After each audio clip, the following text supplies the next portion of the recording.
عبداللہ صاحب، مجھے امید ہے کہ جو باتیں ہوئی اس کے لیے آپ ناراض نہیں ہوں گے. بالکل نہیں. کسی غم زدہ ماں سے ناراض نہیں ہو سکتا. بہت اچھی بات ہے. آپ واقعی میں بہت ہی نرم دل انسان ہیں عبداللہ صاحب. پر پتہ نہیں لوگ کیوں سوچتے ہیں کہ آپ سنگ دل ہیں. کیا واقعی ایسا سوچتے ہیں؟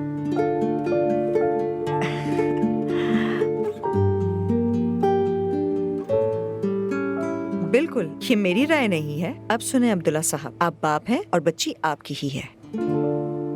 عبداللہ صاحب، اسی لیے اسے دینا نہ دینا یہ آپ کی مرضی ہے.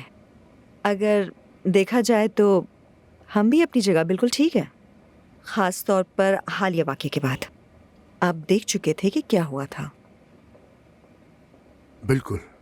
خالہ کا اور زینب کا رد عمل آپ کو برا لگ سکتا ہے، لیکن ایسا نہیں ہے. انہیں بھی الف کی بہت فکر ہے، بس اس لیے ہے.